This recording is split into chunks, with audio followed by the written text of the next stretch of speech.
Jaga malam, jangan galau malam-malam. Hanya di Pro 2 FM Kupang. Teman terbaik kamu. Pro 2 FM, teman terbaik kamu. Terkadang terlalu nyaman dalam sebuah keadaan juga bisa berbahaya, teman Pro 2. Selamat datang di Jaga Malam. Kali ini saya Octavian nemenin kamu, dan kita bakalan ngebahas bagaimana kalau misalnya kita terjebak dalam zona nyaman. Kata orang, dalam hidup yang dicari emang kenyamanan. Tapi kalau kenyamanan ini tidak pada porsinya, ternyata bisa berbahaya, teman Pro 2. Bakal Isak ajak tamu kita malam hari ini yang akan Isak ajak ngobrol di tamu malam soal topik kita, terjebak zona nyaman. Hadir di studio Kak Vivi Detan dari komunitas rumah kita. Kak Vivi, gimana kabar? Kabarnya baik banget. Lama tidak berjumpa ya. Iya betul ya. Sekarang makin cantik, teman Pro 2, makin fresh ya. Oke, harus. Bener. Dalam hidup kita harus ada selalu progres ya. Yes, betul. Gak bisa terjebak dalam sebuah step aja. Entah itu mungkin kita ngerasa udah proper sama keadaan itu, tapi kalau kita nggak bergerak, nggak nunjukin progres, bakalan berbahaya ya. Betul banget. Nah, malam hari ini Kak Vivi dan teman Pro 2 kita ngobrol soal terjebak zona nyaman nih. Ternyata zona yang dicari orang-orang ini bisa jadi bahaya juga gitu loh, Kak. Ya. Kan dalam hidup orang pasti yang dicari apa sih? Ya, kenyamanan ya kan. Kenyamanan. Tapi bagaimana sampai zona nyaman ini bisa menjadi berbahaya? Kita mungkin mulai dengan menurut Kak Vivi sendiri zona nyaman nih apa gitu? Itu posisi di mana? Oke, definisinya ya. Oke. Ya, saya akan menjawab berdasarkan yang saya alami, oke, dengan bahasa saya. Jadi zona nyaman adalah sebuah situasi atau keadaan yang dirasa tuh sangat tenang dan mungkin sangat membuat kita tuh segala sesuatu jadi mudah gitu. Nah, makin menikmatinya, makin kita merasa aman sehingga bisa membuat kita tenang dan melakukan aktivitasnya tanpa tekanan. Itu saya rasa sekali, karena kan kita punya tekanan-tekanan yang mungkin datang dari pekerjaan, untuk orang sekeliling, atau masalah apapun gitu ya, masalah tanggung jawab, itu kan kita jadi kayak tertekan gitu. Sedangkan keinginan kita manusia tuh pada umumnya pengennya itu merasa relax gitu, aman gitu. Nah akhirnya situasi ini yang membuat kita kayak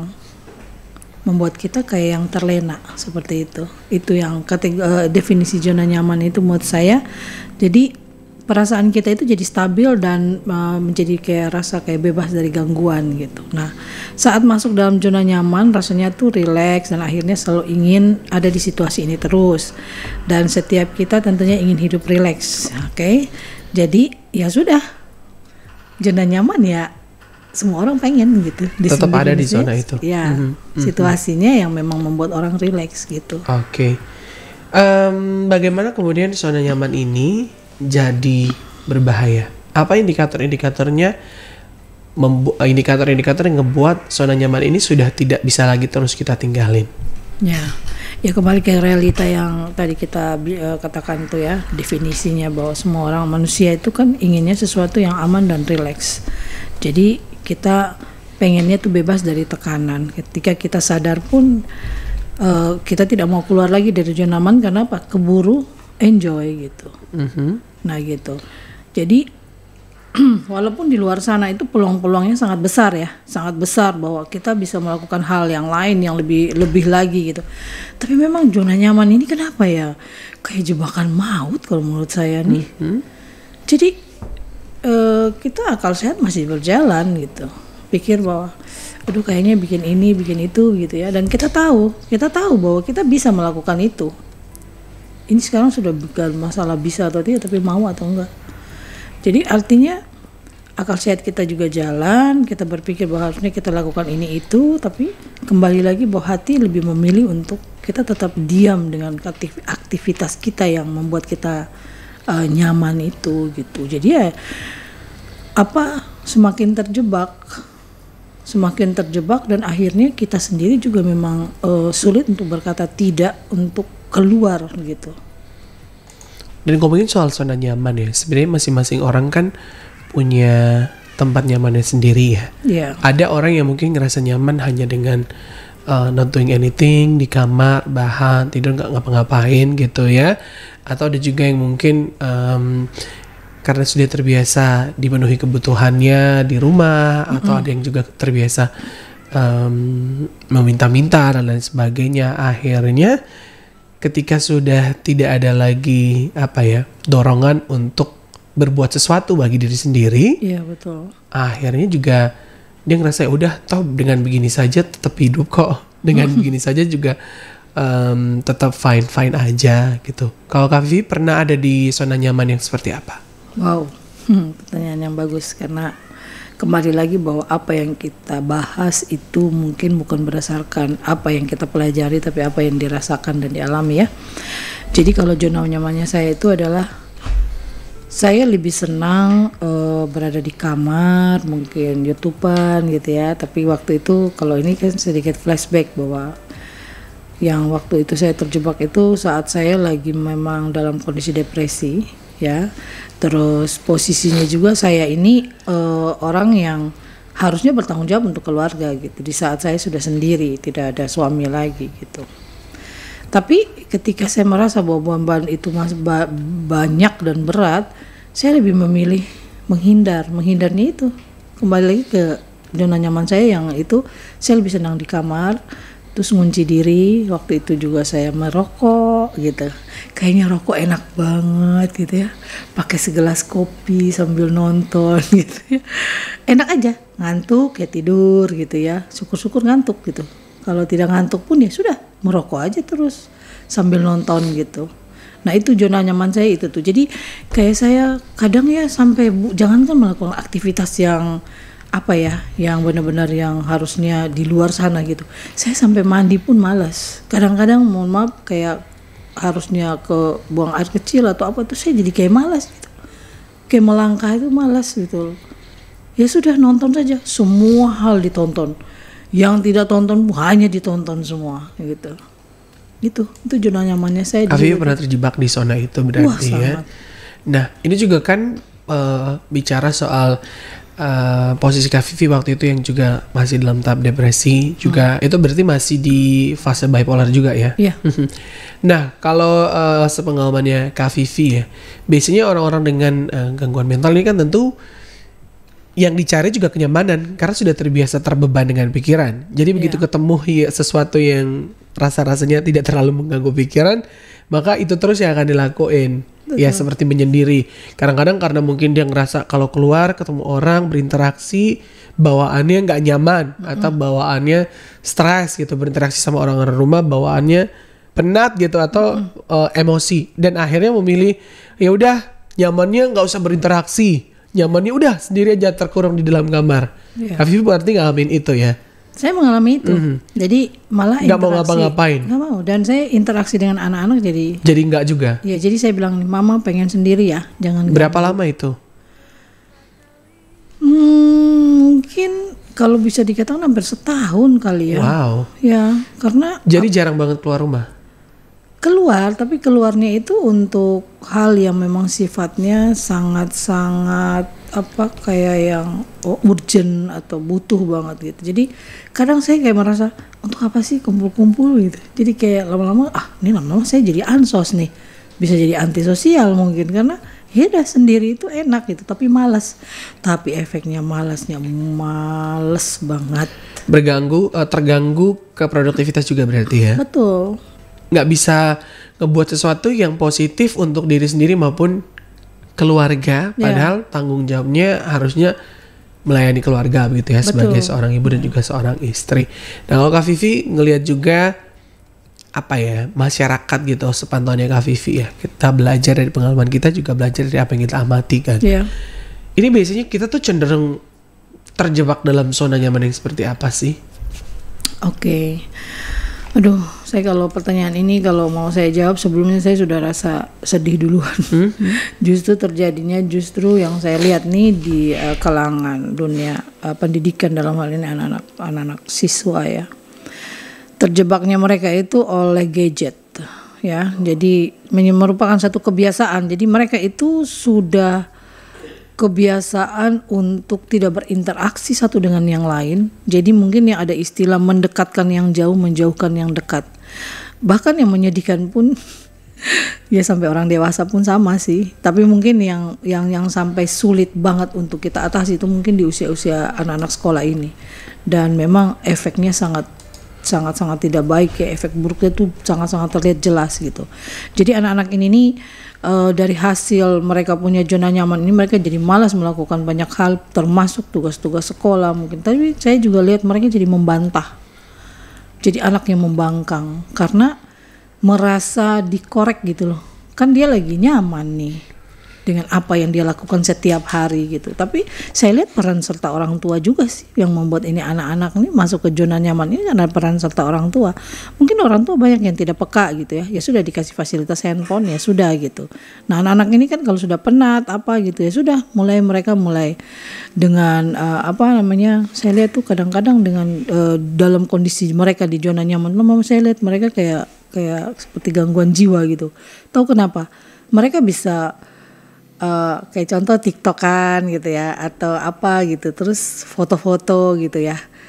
Yang penting sosial media gitu. Kalau foto tuh kadang-kadang saya lihat tuh, saya amati gitu, saya lihat segitu. Sampai segininya kah? Foto sampai kalau yang kita yang lihat, aduh ini orang kayak orang-orang. Kan kalau orang-orang yang gangguan jiwa kan berlakunya aneh ya. Nah ini orang-orang yang kita bilang normal, ya mudah-mudahan normal gitu ya, atau masih dalam kondisi normal gitu. Itu wajahnya juga sudah berubah gitu, gaya-gaya gelagat-gelagatnya jadi berubah gitu, seperti itu. Jadi yang kalau mau sangat disayangkan tuh di dalam dunia pendidikan, justru kasihan loh. Gadget ini kan juga jadi salah satu zona nyamannya banyak orang gitu ya. Kalau udah gadget di atas tempat tidur, kayaknya segala yang lain tuh prioritasnya berkurang gitu ya. Kita biasanya dimanjakan sama apa yang ditawarin, sama gadget, sama fitur, sama konten dan lain sebagainya. Dan ngomongin soal terjebak dalam zona nyaman, yang Kak Vivi sendiri kan juga pernah, bahkan dalam jangka waktu yang panjang nih.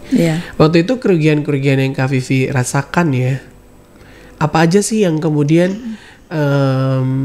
merusak, mengganggu, atau berbahaya dari terlalu lama berada dalam zona nyaman, terlalu lama terjebak dalam zona nyaman? Oke. Banyak ya kerugiannya.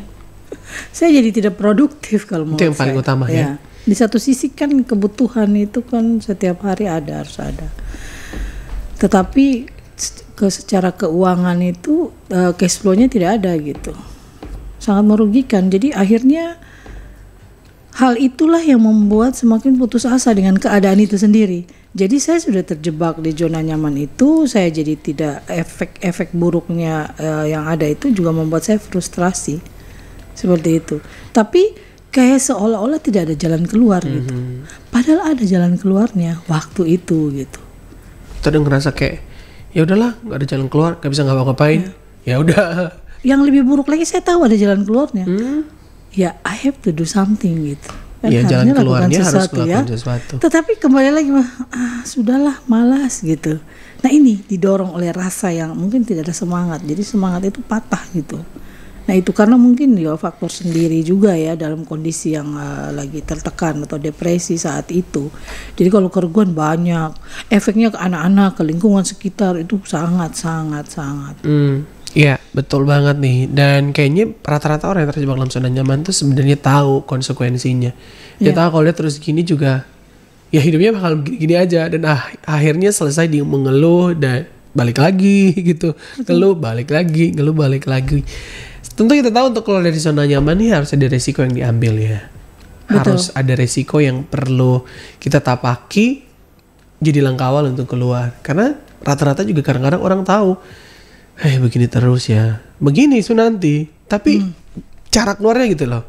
Gimana sih Kak Vivi waktu itu membangun mindset, membangun motivasi, atau pengaruh apa yang kemudian membuat seorang Kak Vivi ini berani berangkat keluar dari zona nyaman itu, terpuruk dalam depresi, dalam masalah kesehatan mental? Apa yang menjadi dorongan pemicu Kak Vivi akhirnya berani ambil risiko untuk keluar dari zona itu? Ya, itu awalnya saya berani untuk mencoba hal baru.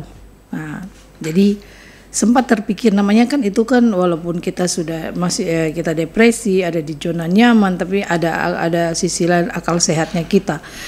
Nah, saya mengikuti akal sehat saya itu yang terbesit dalam pikiran, kayaknya saya jangan begini-begini saja terus lah. Kayaknya saya harus melakukan sesuatu yang baru gitu. Akhirnya ketika saya kontrol ke rumah sakit gitu. Saya kontrol ke rumah sakit, terus saya iseng-iseng saya bertanya ke dokter, apakah ada komunitas gitu. Dan dokter arahin nih. Nah, saya bilang kayaknya saya perlu deh. Supaya saya ada teman yang satu frekuensi, tetapi orang-orang ini justru yang mungkin saya bisa membuat saya lebih membangun diri gitu. Akhirnya saya dikasih nih, saya usahakan, saya ada di internet, saya dapat ini, sampai akhirnya ada orang yang menghubungi saya dapat di Facebook, mereka menghubungi saya dan kita mulai bergabung. Nah, ternyata ya langkah awalnya adalah saya harus membuka diri. Memang tidak mudah tapi melangkah itu tidak mudah, tapi minimal gini. Awal-awal mungkin saya masih membuka diri, saya ada di dalam lingkungan yang baru, tapi saya masih kembali lagi ke zona nyaman gitu. Akhirnya saya berpikir lagi, I know myself. Kayaknya saya memang tidak boleh tidak sibuk. Nah, akhirnya saya mencoba memikirkan, betapa nyamannya ya ternyata kalau ada bersama-sama dengan teman-teman, saling sharing, saling menguatkan. Dari situ ada kegiatan-kegiatan saya tidak mau terlewati. Sampai akhirnya saya sibuk sebagai pengurus dan akhirnya ya puji Tuhan saya juga dipercaya gitu loh menjadi bukan ketua tapi penasehatnya gitu ya, tapi mendampingi tapi dengan segala kegiatan-kegiatan gitu. Dari situ tuh saya mulai merasa bahwa akhirnya tempat tidur itu sudah tidak menjadi tempat yang memang hanya untuk tidur gitu. Kalau tidak, saya itu ingat bahwa tempat tidur saya itu tempat tidur yang istilahnya nyaman dengan memang dibeli juga untuk kenyamanan yang kalau menurut saya dengan produk yang cukup bagus. Tapi sebagus-bagusnya kasur itu kalau dipakai di tidur tuh sampai dia colong tuh apa tuh namanya tuh? Tadolong orang bilang tuh. Sampai segitu karena saya tuh bisa berjam-jam loh. Saya bilang aduh, kok bagiannya ini sampai colongin, padahal kasur bagus loh, kasur mahal loh, begitu. Itu berarti sudah di atas rata-rata.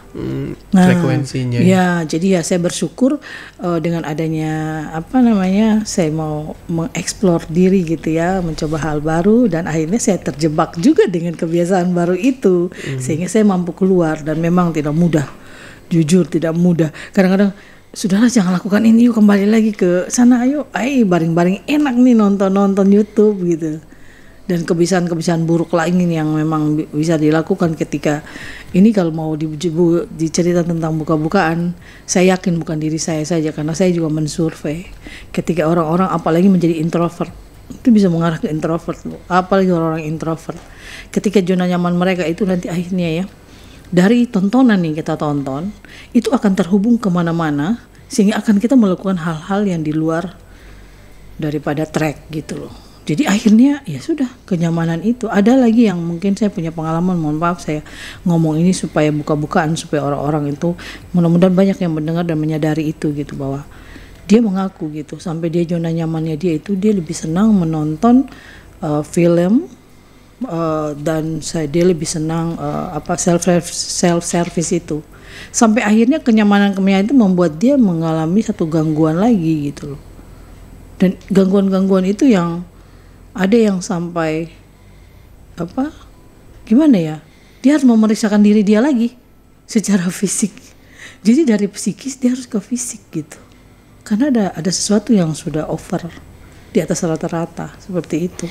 Satu yang menarik ya, Kak Vivi kan terjebak di zona nyaman dalam keadaan lagi punya masalah mental juga waktu itu, ya, depresi, bipolar juga, dan langkah awal yang diambil adalah membuka diri tadi Kak Vivi bilangnya. Nah, ini kan juga kadang-kadang udah jadi sebuah kenyamanan orang untuk tidak terbuka, untuk tidak membawa diri mencari pertolongan. Betul. Kayak bisa orang yang depresi ya udah. Dia tidak punya, bukan tidak punya kekuatan ya, mungkin tidak mau mengambil resiko untuk terbuka sama orang lain. Iya. Ya. Jadi kalau Kak Vivi tadi kan jadi dokter tuh, tapi ada yang mungkin terlalu nyaman, akhirnya ya tempat dia berbagi hanya gadgetnya mungkin. Betul. Atau justru dia berbagi hanya dengan dirinya sendiri, dengan isi kepalanya gitu, dan tidak ada tempat lain yang membuat dia bisa mengenal lebih terhadap dirinya. Kak Vivi kan toh juga mengenal diri sendiri, akhirnya dengan bantuan dokter tadi, komunitas dan lain sebagainya, akhirnya membuat Kak Vivi sadar bahwa saya tidak pantas untuk tetap ada di keterpurukan ini. Betul. Tidak pantas untuk tetap ada dalam keadaan yang tidak baik. Setiap orang kan bisa jadi versi terbaik dari dirinya. Dan versi terbaik dirinya itu kadang-kadang tidak bisa dicapai karena tidak mau mengambil langkah. Nah, langkah awal yang Kak Vivi saranin ternyata berguna bagi seorang Kak Vivi, membuktikan Kak Vivi sekarang menjadi seorang seperti ini, yaitu berani terbuka, berani untuk mengambil langkah. Betul. Kadang-kadang orang tuh takut banget Kak Vivi ya untuk terbuka, apalagi soal sesuatu yang pribadi, soal kesehatan mental. Betul. Apa ya? Untuk berani bicara, jangankan untuk berani bicara ya, untuk cari pertolongan profesional aja seperti ada tembok gitu. Seperti hal yang memalukan. Itu. Hal yang gak penting juga kadang-kadang. Ada orang yang menganggap itu memalukan ya Mas. Ada orang juga yang menganggap itu gak penting. Kayak sesuatu yang udahlah gitu. Udahlah, biar begini saja lah. Menurut Kak Vivi gimana nih semua yang masih bicara soal? Ya, ini menjadi PR menurut saya ya. Sebagai seorang saya yang sudah keluar dari sana dan saya sudah terlepas dari sebuah saya bilang lingkaran, bisa dikatakan lingkaran maut ya, karena tidak enak lingkaran setan, dan kan tidak enak ada di sana tuh, karena kita dalam kondisi psikologis tidak baik gitu loh. Kita sudah harus terjebak lagi dengan sesuatu kegiatan aktivitas yang tidak baik pula gitu. Jadi saya sedih sebenarnya. That's why memang tadi dibilang bahwa tidak mudah orang untuk terbuka, tapi saya rasa kita punya cara-cara tersendiri. Karena saya tahu bahwa ketika orang datang, kamu kenapa? Kamu cerita saja sama saya gitu. Kayaknya saya bukan cerita malah menjauh deh gitu kan. Jadi sebenarnya kita itu dipersenjatai oleh pengalaman-pengalaman itu ya. Sehingga saya berharap gitu orang-orang yang sulit ini ya, mereka suatu hari nanti itu mereka harus ada pendampingan gitu ya. Mereka harus ada bertemu dengan situasi di mana mereka tuh hanya menyadari bahwa oh ternyata saya seperti ini ya gitu. Kenal dirinya ya? Kenal dirinya dan dia mendengar. Makanya sering-sering kita bisa ngobrol kayak gini supaya dia ketika dia mendengar orang yang sulit berbicara dan sulit mempercayai orang lain, itu jadi berpikir, oh kayaknya boleh juga nih. Dicoba gitu. Dan memang kita harus pastikan bahwa melalui media ini saya mau kasih tahu bahwa memang harus memilih orang-orang yang tepat, yang orang-orang yang bisa dipegang bisa memegang rahasia gitu loh, memegang janji. Kenapa? Kan rata-rata kalau sesama teman dicerita ke belakang langsung diomongin lagi. Ketika dia dengar kembali dia merasa malu, akhirnya dia tertekan, depresi, trauma baru muncul gitu. Ya saya berharap orang-orang yang seperti ini nih bisa bertemu dengan saya, jujur saja. Ke komunitasnya Kak Vivi di rumah kita ya. Iya. Teman-teman cari di Instagram. Rumah kita namanya sekarang? Komunitas Peduli Bipolar Chapter Peduli Bipolar Chapter Kupang. Teman-teman cari aja di situ karena nggak cuma untuk bipolar, tapi yang punya ngerasa ada yang nggak beres sama kesehatan mentalnya boleh untuk berbagi ya. Iya, apalagi orang-orang introvert ya. Tapi saya pengalaman orang-orang introvert itu justru kita tidak bisa, kamu kenapa? Kamu ngobrol saja gitu ya. Ya dia sendiri sulit mau ngobrol. Tapi ketika kita hanya menceritakan diri kita gitu ya, kita menceritakan dia tuh diam-diam dia merasa bahwa oh gitu ya gitu. Karena orang-orang introvert tuh kadang-kadang mereka mau ngomong tuh tidak tahu apa yang mau ngomongin, kikuk gitu. Sudah deg-degan duluan, kasihan juga sebenarnya. Jadi ada yang memang tidak mau karena trauma, ada yang memang sudah terjebak dalam situasi itu yang dia seorang introvert itu juga bisa menjadi penghalang gitu. Oke. Ya jadi kalau bisa ketemu sama yang teman-teman introvert, Kak Vivi nyaranin ya udah kita aja yang cerita gitu. Atau mungkin dari pengalaman kita dia bisa belajar, atau dari pengalaman kita dia tahu loh bisa ngelakuin apa gitu, atau mungkin dia bisa ngelihat sisi di mana dia bisa mencoba untuk keluar dari keterjebakan dalam zona nyaman. Nah ngomongin soal kenyamanannya, memang ya orang tuh carinya nyaman gitu ya. Tapi apa sih yang jadi berbeda Kak Vivi ya? Ngerasa nyaman sama terjebak kenyamanan. Karena ngerasa nyaman kan nggak salah, ya kan? Yang salah itu kalau terjebak zona nyaman gitu. Iya. Apalagi zona nyaman yang nggak ngasih improvement untuk diri sendiri. Iya. Ya, perbedaannya ya. Oke, memang sangat jelas ya. Kayak contoh gitu, kalau kita nyaman, kita hanya merasa nyaman gitu ya. Kalau merasa nyaman berarti ya sudah kita lakukan. Tetapi kita bisa mengambil keputusan untuk stop. Saat mana kita melakukan dan saat mana kita harus berhenti. meninggalkan itu. Oke. Kita punya kemampuan untuk mengatakan Kontrol. Ya, kita bisa punya kontrol dan kita bisa berkata tidak. Terus kita kembali lagi untuk dengan melakukan hal yang lebih utama gitu ya. Nah, tapi kalau yang membedakannya dari terjebak ini tidak usah jauh-jauh. Saya pernah menjadi orang yang terjebak. Tetapi saya sendiri sekarang berada di posisi orang yang mungkin saya melihat bahwa aduh, dia ini kayaknya terjebak dengan zona nyamannya. Yaitu pengalaman mungkin bukan diri saya sendiri tapi pengalaman banyak orang tua. Saya bisa merasakan bagaimana lihat anak saya bangun pagi-pagi yang dicari adalah gadget, ya. Kalau mungkin tidak ada internet, ayo mumpung ada internet, download dong gitu biar bisa nonton offline-nya gitu. Maka yang terjadi adalah yang saya tahu bahwa anak-anak saya itu orangnya itu bersih gitu ya. Maksudnya mereka suka yang kerapihan gitu. Jadi di sini saya kalau menceritakan tentang oknum seseorang tidak ada yang bisa menuntut saya karena yang saya cerita adalah pengalaman saya sendiri terhadap anak-anak. Dan saya rasa itu wajar untuk terjadi di setiap anak muda lainnya. Tapi ya itu dia, mereka jadi malas sebenarnya. Malas loh. Even memang nggak parah ya, tidak parah gitu. Karena ketika kita ngobrol, mereka mau ambil keputusan untuk tinggalkan tuh handphone misalkan gitu ya. Ternyata itu handphone nanti diambil.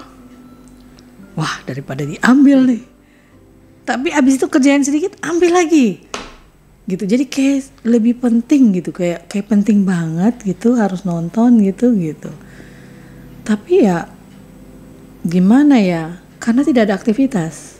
Jadi ya salah satunya saya lebih memutar otak lagi nih. Oh, untuk mereka bisa keluar dari zona nyaman ini lebih baik saya kasih aktivitas gitu. Jadi hal-hal kecil pun saya suruh gitu. Seperti itu. Dan ini hal-hal yang terjadi di masyarakat sekarang ini penyakit masyarakat kalau menurut saya. Jujur. Jadi kalau nyaman itu it's okay gitu dengan rasa nyaman, tapi kita tahu kapan harus mulai, kapan harus berhenti, kapan harus melakukan hal lain. Kalau udah terjebak mulai mulu nggak ada berhentinya ya gitu ya, kembali lagi ke situ gitu. Bahkan akhirnya kita mengabaikan misalnya kerjaan, akhirnya udah nggak mau kerja lagi karena kayaknya lebih nyaman gitu. Betul. Kadang-kadang ada hal-hal lain, misalnya interaksi dengan keluarga juga jadi nggak kita lakuin lagi karena kayak rasanya jadi ketika kita tidak bisa stop, disitulah saat dimana kita sudah terjebak sama zona nyamannya. Betul. Yang berbahaya pada produktivitas. Karena kan jadi kayak main gadget, main game, main sosmed, bagian dari kita ngerasa nyaman, it's okay gitu. Asalkan kita tahu kapan berhenti, ya cuman kapan sih, bagaimana berhenti juga ya. Karena kan orang mau tutup handphone kan juga susah tuh kan. Saking udah serunya nanggung satu episode, nanggung 2 episode, tiba-tiba udah subuh aja gitu. Betul. Banyak nontonnya kan Kak ya. Banyak hal buruk loh, bener, ginjal rusak, liver rusak. Itu gangguan tidur juga. Ya, gangguan tidur. Jadi gini, tidur ketika kita melek malam dan kita tidur di pagi hari, yang saya tahu nih juga teman yang dokter yang kasih tahu saya dan saya ingat itu, ketika kita melek sampai pagi dan kita tidur lagi, kita tidur pagi itu hanya membayar ngantuk, tetapi tidak bisa mengembalikan organ tubuh kita yang sudah berkurang kualitasnya saat kita melek. Karena memang Tuhan sudah ciptakan jam 10 itu kita harus istirahat, sehingga organ-organ tubuh kita juga harus istirahat. Makanya Roma Irama bilang begadang jangan begadang kalau tiada artinya. Iya kan? Betul, dan saya miris lagi budaya-budaya kita orang Kupang mete, tapi mete itu identik dengan rokok, kopi, alkohol gitu loh. Ini 3 hal nih yang akhirnya kenapa orang itu meninggal, sakit. Oh, sakit apa? Disebutin lah sakitnya, padahal penyebabnya ujungnya itu. Jadi sebenarnya orang lagi hadir di rumah duka untuk mete, tapi sebenarnya di antara situ siapa yang next gitu, yang sedang mempercepat Keberadaan ya. Itu mempercepat kematian gitu. Kocak.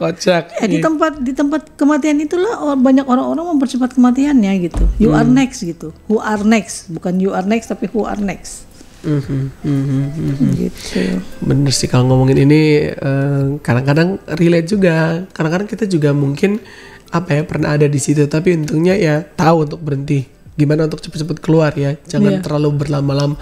Kalau udah tidur terlalu larut, menikmati pekerjaan. Kalau menikmati pekerjaan mungkin ya, tapi kan gak boleh keseringan juga gitu ya. Gak boleh keseringan terus-terusan kita gak tidur malam, kita gak perhatiin kesehatan. Atau mungkin ada juga yang nyaman olahraga lagi gitu. Nyamannya udah pulang capek ya tidur, udah lupa bahwa tubuh juga perlu untuk istirahat. Perlu istirahat, perlu olahraga, perlu asupan yang tepat, nyaman sama makanan instan. Jadi kalau ngomongin soal kenyamanan dengan hal-hal yang nggak baik tuh, kadang-kadang tuh pikiran tahu bahwa nggak boleh, nggak baik, tapi di sisi lain gimana ya? Kita juga ya udahlah gitu ya, nggak bisa. Tapi gak bisa ngomong begini, saya jadi ingat bahwa ternyata dari tadi itu saya lagi menceritakan tentang saya sudah keluar dari zona nyaman, bangga kan saya. Tapi ujungnya saya baru menyadari bahwa saya ternyata masih ada di zona nyaman. Zona nyaman apa? Ya? Kalau menurut saya ini benar-benar sesuatu yang zona nyaman yang baru lagi, karena gini, saya nyaman dengan, saya kan orangnya suka olahraga. Sekarang saya keluar dari olahraga, tidak pernah olahraga lagi. Saya tahu bahwa olahraga itu bikin sehat, dan saya tahu bahwa kerugian yang saya alami sekarang adalah kondisi tubuh saya cepat capek, terus napasnya tidak stabil gitu kan. Saya ingat kayaknya saya harus olahraga, tapi saya sulit keluar dari zona nyaman. Itu makanan ya kan? Apalagi sekarang kan suka kuliner di malam hari. Saya makan tapi saya tahu ini saya pasti sakit nih, saya sakit. Aduh besok kayaknya olahraga kali ya, kembali lagi. Tapi enggak lagi masih. Jadi artinya kita sedang menceritakan terjebak zona nyaman gitu ya. Tapi ya mungkin yang zona nyaman saya ini mungkin ya lebih merugikan diri saya sendiri. Even memang itu juga akan merugikan orang sekitar, yaitu mungkin keluarga gitu ya, anak-anak gitu ya. Tapi lebih ke merugikan diri sendiri ya. Syukur-syukur misalkan kalau sakit langsung gitu kan. Tapi kalau menderita yang panjang ya yang rugi kita ya gitu, gara-garanya itu zona nyaman yang mau makan enak gitu. Berat badan naik loh sebenarnya. Waduh seru nih. Kita sepertinya jeda dulu nih teman Pro2 ya. Mungkin banyak yang ngerasa atau lagi berbayang-bayang, saya kira-kira apa nih kenyamanan. Tapi rata-rata sih kita kayaknya tahu ya apa yang jadi kesukaan kita, yang dimana kita nggak bisa stop ngelakuin itu. Kalau udah ngelakuin itu hal-hal lain jadi turun prioritasnya. Kita bakalan coba untuk kasih kesempatan untuk teman Pro2 refleksi, dan nanti kita akan lanjutin kebersamaan kita di cerita penutup hari.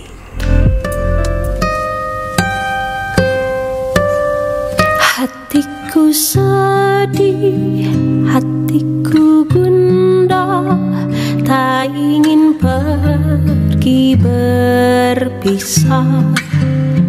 Hatiku bertanya, hatiku curiga, mungkinkah ku temui kebahagiaan seperti di sini. Sahabat yang selalu ada dalam suka dan duka. Sahabat yang selalu ada dalam suka dan duka.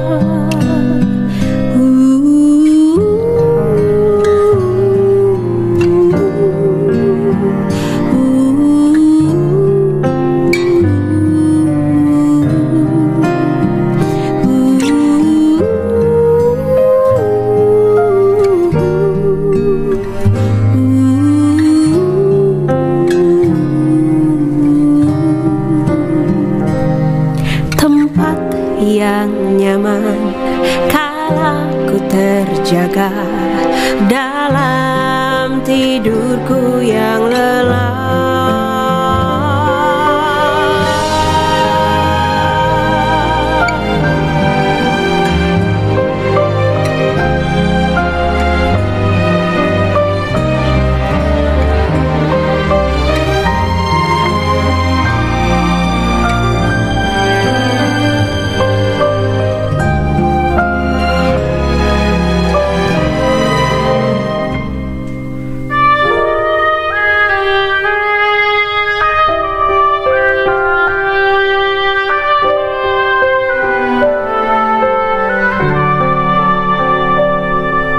Pergilah sedih, pergilah resah, jauhkanlah aku dari salah prasangka.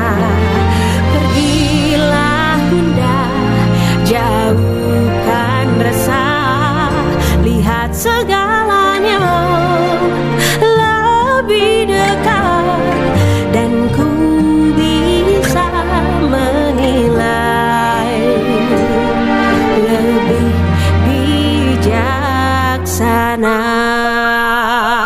Mengapa bintang bersinar, mengapa air mengalir, mengapa dunia berputar, lihat segalanya lebih dekat, dan ku akan mengerti. Mengapa bintang bersinar, mengapa air mengalir, mengapa dunia berputar, segalanya lebih dekat, dan kau akan mengerti.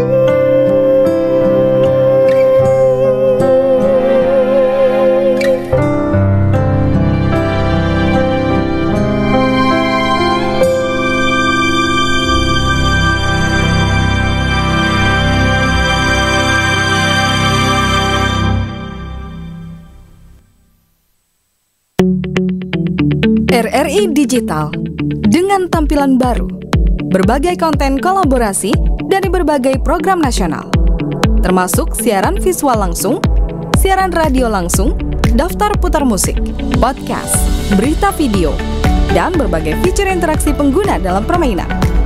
Berbagai konten menarik seperti suka, komentar, dan berbagi, serta obrolan langsung dengan penyiar dan pengguna. Pesan langsung dan fasilitas obrolan pribadi antara pengguna aplikasi juga tersedia. RRI Digital tersedia di Google Store dan App Store. RRI Digital.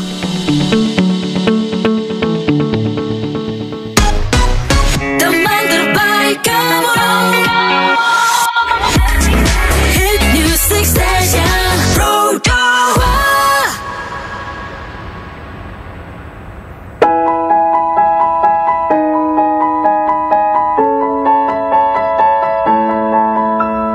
Biarkan ku mempelajarimu, biar ku tahu cara mendengarkanmu. Biarkan ku tawarkan pelukan saat kau tak butuh kata-kata.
90,9 Pro FM Kupang, teman terbaik kamu. Isa Oktavian masih nemenin kamu teman peridoa. Kita ditemani Kak Vivi dari komunitas peduli bipolar, komunitas rumah kita chapter Kupang. Well, kita ngobrol soal terjebak zona nyaman nih. Tadi udah ngobrol banyak soal pengalaman pribadi juga, soal keresahan kita bersama, soal gimana biar bisa keluar. Salah satu yang juga kemudian kayaknya terdampak banget dan berbahaya kalau kita biarkan ini adalah kalau kita tidak bisa ngambil langkah atau tidak memperdulikan keadaan dari generasi penerus. Ya. Khususnya yang masih duduk di bangku pendidikan yang nanti kemudian akan jadi pemimpin calon masa depan yang rata-rata banyak terjebak dalam zona nyaman ya. Kak Vivi tadi sempat bilang ada di dalam kenyamanan handphone, main gadget, main game, dan akhirnya lupa jam belajar dan lain sebagainya. Bahkan bisa kita bilang yang paling terancam ini dunia pendidikan. Betul. Teralihkan fokusnya dengan kenyamanan. Ya. Yang jadi nyaman nih anak-anak udah bukan lagi belajar kayaknya nggak ada yang ngerasa nyaman gitu ya. Mungkin ada, tapi karena ada yang lebih menarik mungkin ya dikiranya handphone. Nah, Kak Vivi ngeliat fenomena ini gimana? Ya ini kalau melihat fenomena ini saya melihat bahwa kalau dunia pendidikan ya. Melihat kalau hanya saya saja yang melihat dan peka saja itu semuanya sia-sia gitu. Tetapi apakah sebagai seorang saya itu bisa berdampak tidak untuk suatu perubahan? Karena siapa saya gitu. Ketika kalau saya mau ngomong nanti saya harus ngomong ke siapa gitu. Saya merindu gitu ya. Di setiap sekolah itu ada psikoedukasi. Dan mungkin lebih kepada selain itu juga membuka paradigma setiap anak-anak gitu. Dan mungkin kita hadirkan mungkin yang psikolog dari rumah sakit jiwa, terus motivator, terus ada orang-orang yang mungkin pernah mengalami dan dia bisa menceritakan gitu loh ya, motivator gitu ya. Kenapa saya bilang begitu, bahwa anak-anak ini kan rata-rata mereka tuh harus dikasih satu pandangan gitu. Harus diceritakan gitu, walaupun memang tidak satu hari itu langsung jadi. Nah ini dia yang bikin saya bilang bahwa selanjutnya ini apa yang harus dilakukan, karena saya punya kerinduan untuk itu. Mungkin saya rindu gitu, terutama di sekolah yang anak saya ini gitu. Saya selalu warning, kamu akan berdampak atau kamu kena dampak gitu. Dia sih bilang saya lebih berdampak, saya akan menjadi dampak yang positif terhadap teman-teman gitu. Jadi dunia pendidikan ini memang sebagai saya orang tua dan di grup itu bilang orang tua guru selalu bilang bahwa anak-anak belum mengerjakan tugas. Pada kenyataannya kenapa dia tidak mengerjakan tugas? Alasannya A, B, C, D, E. Nah itu ciri-cirinya nih. Kalau zona nyamannya diganggu itu mereka marah. Reaksi mereka itu akan melawan. Padahal kenyataannya orang tua tugas kita itu adalah ya untuk mengarahkan mereka, untuk kasih tahu bahwa kata guru kamu belum kerjakan tugas gitu. Guru mah begini A B C D, jadi menyalahkan, cari kesalahan lagi. Nah makanya sekarang kalaupun ada anak yang naik kelas, kayaknya dengan nilai yang sangat-sangat pas-pasan. Itu pun guru-guru itu benar-benar yang kerja keras untuk nge-push gitu. Tetapi juga untuk orang-orang yang ranking pun tidak banyak gitu loh. Ya saya bersyukur anak saya secara akademis ranking lah ya. Tapi ya orang selalu datang, wah ini anaknya bagus ya, luar biasa hebat dan lain. Saya bilang jangan lihat dari hebatnya, lihat dari prosesnya. Bagaimana tidak enak jadi mereka menjadi orang, memiliki orang mama yang cerewet gitu loh. Artinya gini, ketika seseorang mau mengalami perubahan, itu tadi bilang harus ada harga yang dibayar gitu loh, penyangkalan diri untuk meninggalkan hal-hal kebiasaan buruk itu gitu. Nah ini siapa yang perlu kasih tahu ke mereka gitu loh? Orang tua sendiri sudah biar disu begitu mau apa lah. Kayak gitu. Nah ini perlu siapa yang menceritakan, yang harus mengedukasikan. Nah saya punya impian itu di setiap sekolah itu ada psikoedukasi itu. Supaya kita penjangkauan lagi, penjaringan lagi. Ada anak-anak yang mau nih. Anak-anak kalau semakin kita jaring ya, terus ada segelintir anak yang mau melakukan itu dan kita dampingi terus, Nah, si anak yang segelintir kecil yang sedikit ini justru mereka akan berimbas kepada teman-teman yang lain. Karena dengan secara mata jelas mereka lihat, wih dia sekarang berubah loh, sekarang dia pintar ya.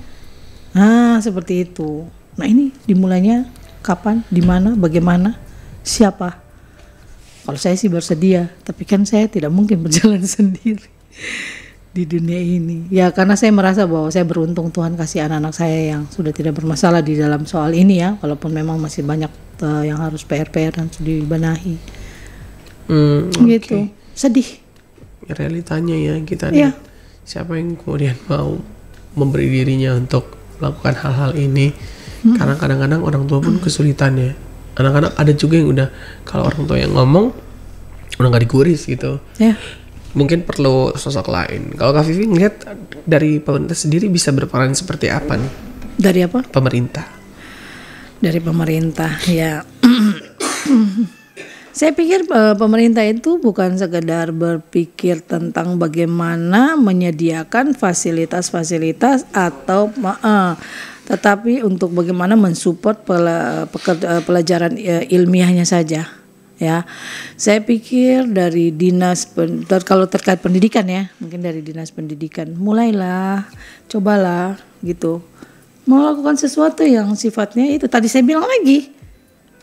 Harus dibikin untuk mengedukasikan gitu loh. Terus iya dengan memfasilitasi itu gitu. Terus satu lagi yaitu harus ada persatuan orang tua dan guru. Karena apa?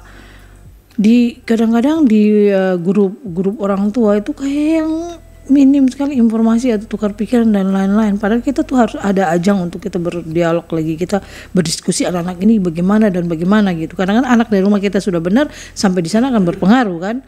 Nah ini maksud saya itu orang tua pun harus ada edukasinya gitu loh. Saya nih sebenarnya usul niat apa ngayal sih kejauh dari kenyataan yang akan dilakukan gitu. Ya itu sebagai harapan sih. Harapannya benar. Kita bilang harapan. Tapi saya pengen bertindak juga sih. Mudah-mudahan ada siaran-siaran seperti ini, ada dari orang-orang yang terkait dinas itu yang dari pemerintah yang mendengar, dari saya tidak tahu dari dinas mana, tapi ya boleh juga nih untuk diperbaiki karena PR-nya banyak sekali. Berkaitan sama nasib generasi ke depan ya. Itu dia masalahnya. Dan Kak Vivi ini kita gak kerasa banget ya. Waktu kita juga udah makin mepet. Mungkin terakhir apa nih yang mau Kak Vivi sampaikan? Kita pertama nih sampaikan ke teman-teman muda yang lagi denger dan juga kayak ngerasa relate. Wah kayak gue banget ini yang lagi terjebak. Ini aku banget nih. Akhirnya betah menganggur berlama-lama. Ya dengan alasan-alasan tidak dapat kerja dan sebagainya, padahal kan pekerjaan juga bisa diciptakan sendiri ya. Betul. Cuman karena ketakutan atau apa, jadi akhirnya terjebak dalam rasa nyaman. Pertama ya buat teman-teman muda, kedua juga buat orang tua yang punya anak-anak yang perlu dibimbing supaya janganlah terlampau banyak anak-anak yang dirusak sama zona nyaman berbahaya, gadget, game dan lain sebagainya. Dua poin ini Kak Vivi mau menyampaikan apa? Oke, memang perlunya kesadaran ya dari kita, terutama untuk orang tua gitu. Karena orang tua itu justru kadang-kadang kita lagi di satu sisi ada sekelompok orang tua, kategori orang tua yang memang sudah membiarkan dan istilahnya sudah dewasa baru mereka melakukan kebiasaan-kebiasaan itu. Betul. Untuk anak, yaitu membiarkan. Tapi ada orang tua baru, ada kategori orang tua baru yang menenangkan anak, yang dia yang menghantarkan anak itu ke zona nyaman gadget, sehingga kalau diambil pun marah gitu kan. Jadi ya saya pikir mungkin orang tua harus tetap kembali lagi membangun kepekaan.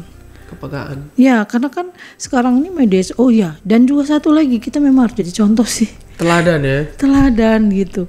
Karena memang tidak mudah. Saya juga harus melawan. Saya harus melawan kebiasaan buruk saya supaya anak-anak melihat, karena lah mama main gadget terus gitu kan. Jadi artinya gini, peran serta orang tua dan juga mungkin bolehlah Kalau teman-teman mau, saya siap sebagai komunitas ini, saya siap bahwa tidak berpikir bahwa ini komunitasnya bipolar berarti harus hanya untuk gangguan jiwa. Tidak, bahwa justru di sini ini untuk kita bisa mengatasi dan menangani dan juga mengatasi dan juga mengobati gitu, atau menghindari, mencegah. Nah, ayo kalau mau kita kumpul bersama-sama atau orang tua belajar terbuka juga. Betul. Seperti itu. Jadi maksud saya itu biar supaya ada sebuah perubahan lah ya. Karena ini benar-benar lingkaran setan loh, bener. Saya itu punya banyak volunteer, jujur saya ngomong. Orang-orang yang sudah siap dengan usianya masing-masing, kalangannya masing-masing. Kalau orang tua misalkan mereka datang dan mempercayakan kepada kami, menceritakan, kami akan terus mendampingi. Ketika mereka tahu bahwa ini masalahnya anak saya bla bla bla bla bla gitu ya, kami akan mendampingi dan kami juga tidak akan menerima mentah-mentah apa yang dikatakan orang tua, dan kita juga nanti usahakan untuk kami juga punya interaksi juga dengan anaknya. Kita mendengarkan mereka lagi. Dapetin dua sisi ya. Dapat dua sisi, dan ya memang dengan penuh hikmat Tuhan ya, kita selalu berdoa supaya Tuhan juga kasih kita hikmat gitu loh. Untuk berkata-kata itu tidak mudah. Kamu sih itu hindari itu kan. Jadi supaya kita bisa memperdamaikan tapi tidak mengumpulkan sesuatu kayak kita paksa mendamaikan gitu. Tapi biarkan di dalam posisinya masing-masing itu mereka itu dibimbing untuk mereka berdamai dulu dengan diri sendiri. Mereka itu diproses untuk dibuat baik dulu dalam posisi masing-masing, baru ketemu baru klop. Kalau menurut saya itu. Dan itu perlunya keterbukaan. Karena memang prinsipnya adalah keterbukaan adalah awal sebuah perubahan. Itu berlaku buat saya gitu ya. Jadi saya pengen gitu, yuk mari jangan malu, jangan canggung, jangan denial pula gitu loh. Karena ini orang tua yang mau membangun kesadaran, saya yakin anak-anak akan mengalami perubahan. Dan yang saya ngomong saya bisa berbuktikan karena saya sendiri mengalami. Anak-anak saya itu saya merasa bahwa banyak PR, tapi anak-anak saya sudah bukan masuk dalam kategori anak-anak nakal seperti itu. Bisa teman-teman coba untuk hubungi komunitas peduli bipolar chapter Kupang ya. Jangan terkungkung dengan nama bipolarnya ya. Jangan berpikir nanti konsultasi bayar berapa ya. Enggak, gratis dengan sepenuh hati saya. Semoga seperti bisa ngebantu banyak orang. Amin. Yang ngerasa kesulitan, entah apa yang bisa dilakukan atau mungkin belum menemukan jalur untuk keluar dari zona nyamannya. Bisa nanti Kak Vivi dan teman-teman dari komunitas rumah kita bantu untuk rekan-rekan ya. Dan mungkin saya tambahkan sedikit, sudah beberapa orang yang sekarang mereka itu sudah ada di posisi yang jadi fasilitator juga. Iya, enggak, mereka dari orang yang mau belajar terbuka dengan kami. Terus kami mengarahkan, tetapi bukan berarti masalah selesai. Masalah tetap ada, tapi mereka ini sudah mampu menghadapi dan mengolah masalah, sehingga mereka bukan terlihat jadi anak-anak yang pemberontak hanya karena masalah yang terjadi. Dan kami sudah mendampingi beberapa orang yang mau untuk terbuka dan mereka mau didampingi sampai keluar dari zona nyaman. Dan memang benar perubahannya luar biasa kok. Jadi ayo mari yang lain-lain boleh silakan dengan senang hati anytime gitu. Boleh menghubungi saya gitu. Kak Vivi dengan senang hati ya. Dengan senang hati, benar, jujur. Dan teman-teman juga nanti mungkin kalau udah ngerasain seperti yang Kak Vivi rasain, bisa juga nih jadi agen untuk menolong rekan-rekan yang lain. Ya, rahasia dijamin aman. Oke, baiklah. Thank you so much Kak Vivi untuk sharingnya. Kita berharap ini banyak yang terbuka pikirannya dan mau mengambil langkah. Nyaman boleh, tapi terjebak zona nyaman tidak boleh. Tidak boleh. Betul sekali, setuju. Selamat malam dan terima kasih. Thank you so much Kak Vivi. You're welcome.